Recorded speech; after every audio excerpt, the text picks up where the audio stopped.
Ассалаумағалейкум құрметті оқушылар. Қалдарыңыз қалай? Бүгін біздің келесі сабағымызға қош келдіңіздер.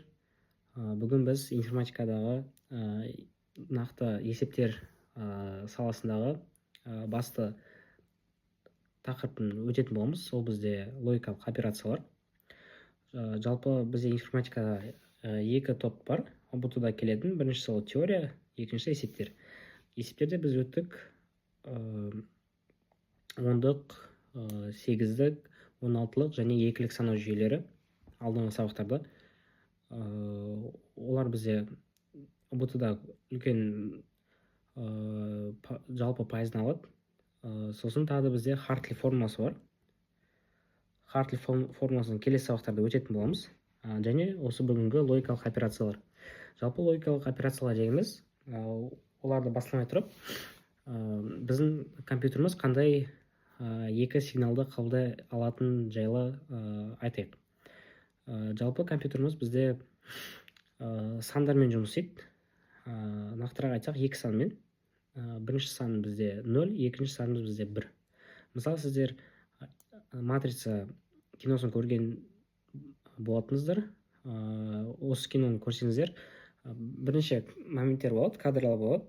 Кадрларда бізде үлкен бірнеше миллиондаған бұндай, мысалы, компьютер болсын, және ішінде былай 1, 0, 1, 1, 0, 1, 0 деген, мысалы, осындай бағандар, бірнеше баған болады. Осы бағандар дегеніміз не? Бізде компьютерда тек қана екі сигнал қабылдай алады. Біріншісі ол ток бар, екіншісі ол ток жоқ. Енді сәл логикамен қарсақ, бір дейтіміз бізде ток бар, е? Ток жүріп жатыр. Екіншісі бізде 0. Ток жоқ. Қараңыз, біздің компьютеріміз тек қана осы екі белгімен жұмыс жасайды. Енді оны біз логикалық операцияларға қалай ауыстыра аламыз? Бір, қараңыздар, қазір біз қолданамыз бір, ол бізде ақиқат. 0 бізде жалған, е? ұбт-ны ағылшын тілде өтсеңіздер, бізде 1 дегеніміз ол бізде true болады. Және 0 дегеніміз бізде false болады. Енді қараңыздар, құрметті оқушылар, бізде қандай логикалық операциялар бар. Біріншісі бізде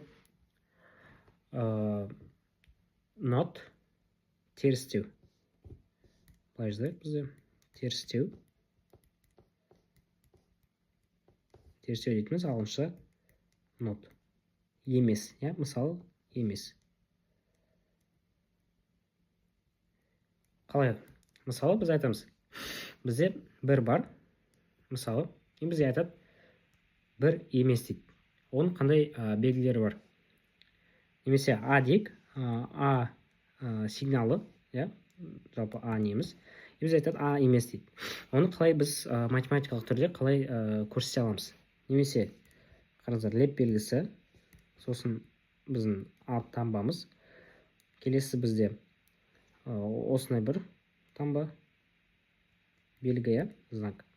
Және бізде енді былай жазуға болады, not A деп, немесе тағы да былай жазуға болады. Қараңыздар, бізде А әріпін жазамыз, және үстінен былай сызық жасақ болады. Жақсы ма? Осы 4, бірақ осы бізде қолданбайды қатты. Осы үшеуін бізде жаттап алыңыздар керек. Сіздерге not A деген түссе, енді уже логикамен қарайсыздар, ағылшын тілін қосасыздар. Not A дедіңіз, бізде А емес. Енді былай қарайық. Бізде мысалы А тең 1-ге, true. Енді қараңыздар, А true болса, біз айтамыз А емес, А емес дейміз. А емес болса, бізде былай 1 емес болады. 1 емес болса, бұл бізде 0-ге тең болады. Жақсы ма? Осы жақта бүкіл оңай. Енді қараңыздар. Бізде терістеу болды. Енді бізде конъюнкция. Конъюнкция дейтіміз көбейту. Ол бізде, мысалы, терістеу бізде not болса, конъюнкция бізде and болады. And. ағылшын тілде и, орысша тілде и, қазақша тілде және. Енді қараңыздар, осы жерде мынау екі жағында екі сан алайық. Мысалы бізде не бар?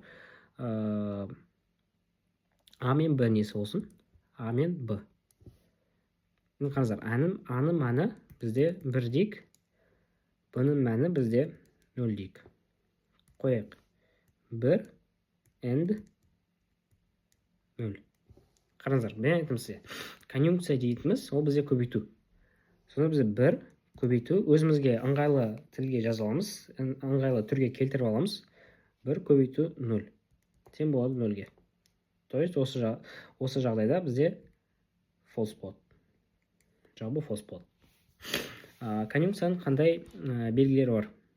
Конъюнкция дейтіміз. Қараңыздар, бізде смайлик, мысалы, қараңыздар, смайликтің беті бар ғой, ол бізде күліп тұр ғой. Бірақ көбейту дейтіміз, мысалы, бізде қараңыздар, бізде қосуда біз күле аламыз, өткен қосу дейтіміз бізге оңай. Бірақ көбейту болса, біз уже бетіміз, қабағымыз түйіледі. Уже бізде күлкіміз керісінше болады, қарама-қарсы болады. Бізге уже қиынырақ болады. Сол үшін мұнда астыға қарайтын мынандай бір толықтай емес үшбұрыш деге, және мұнда Б. Осыны қалай келтіресіздер? Осыған келтіресіздер, жақсы ма? Көбейту болса, and мысалы, and болса, оны сразу осы смайликпен жаттап аласыздар, жақсы ма? Сосын тағы да қандай бар? Тағы да жай несі бар? Мысалы, мынандай астыға қарайтын. Сосын бізде сол and дейтініміз бар. A, and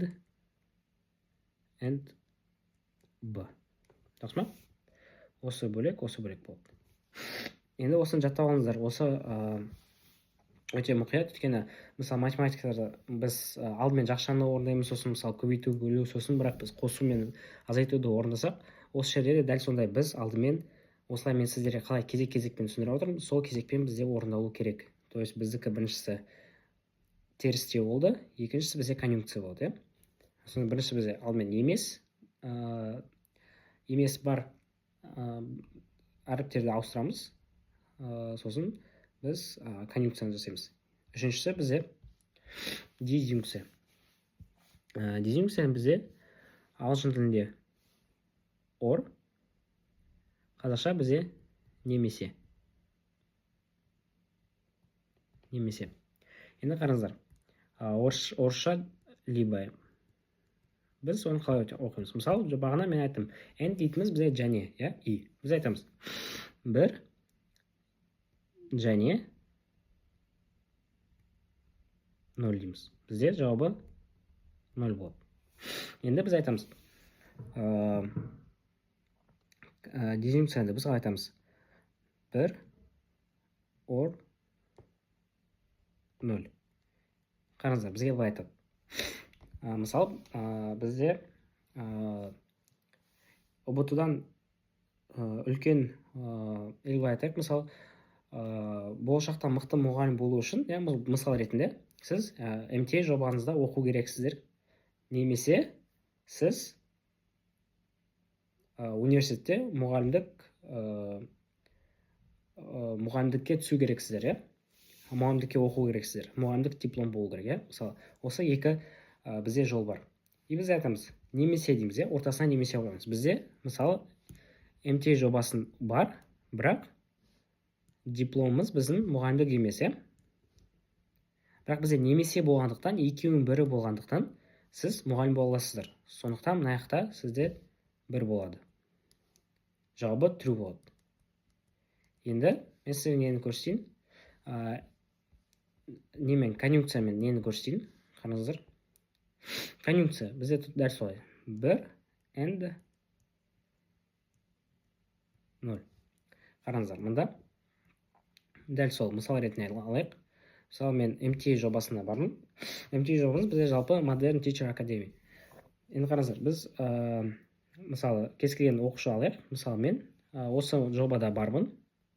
Және былай айтқанда, болашақ мықты мұғалім болу үшін мен осы жобада болу керекпін, және мен дипломым мұғалімдік болу керек.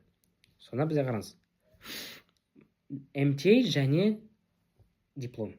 Мысалы, MTA и диплом дейік. Бірақ бізде екеуі де болу керек, бірақ осы шартта бізде тек қана не бар?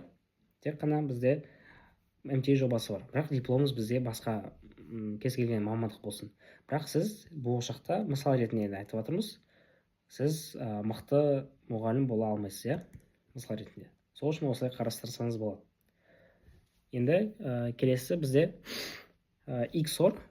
XOR қатты көп келе қоймайды негізі. Қазір түсіндіріп кетемін. XOR дейтіміз бізде айрықша немесе. Дәл солай оқылады. XOR. Айрықша немесе. Қараңыздар, осы бізде не? Оны белгілеу қандай бізде? Мен сіздерге дезинфекцияның белгілерін жақсы келесі сабақ айта саламын. Негізі олар конъюнкцияға қарама-қарсы. Бізге айттық, конъюнкция дейтініміз бізде смайлик астыға, дезинфекция дейтініміз бізде смайлик үстіге. Дәл солай біз айтамыз, дезинфекциямыз А мен Б болсын бізде. Ортасына бізде үстіге қарап тұратын немесе былайындай бір үшбұрыш, немесе осындай күлкі болсын, Енді біздің XOR таңбасы осындай болады. Осындай домақ және ішіне біздің плюс таңбамыз болады. Кешіріңіздер, оқушылар, сәл ауырып қалдым. Бізде Қарағанды қаласында қазір суық болып отыр. Енді қалай не болады? Мысалы бізде XOR, мысалы ретінде алайық, 0 мен 0 болсын. Бізде жауабы 0 шығады. Осыны жай жатап шықсаңыз да болады. Мысалы 0 мен 1 болса, жауабы бізде 1 болады. Дәл солай бізде 1 мен 0 болса, жауабы 1 болады. Бірақ, қараңыздар, 1 мен 1 болса, жауабы бізде 0 болады. Осыны жаттап пауза қойып, осыны жазып алсаңыздар болады. Енді қараңыздар, біз бұл тек қана теория, келесі сабақ осы теорияны еске аламыз, бірақ бізге көбірек практика жасау керек. Сосын бізде алдымызда әлі логикалық сызбалар бар, логикалық схемалар. Ол жақта да бізде осы немесе, бізде емес, сосын және немесе, терістеу, конъюнкция, дезинфекция. Осы үшеуін өзара байланысы бар, және үшеуін әртүрлі өзіне сәйкес таңбалар бар. Олар енді осы жақта мен сізге жазып берген таңбалар емес, олар басқаша сызбаларға бөлек таңбалар қолданылады. Оны бірақ біз келесі сабақтарда өтетін боламыз. Құрметті оқушылар, менімен бірге болған үшін сіздерге рахмет айтамын. Жақсы, сау болыңыздар.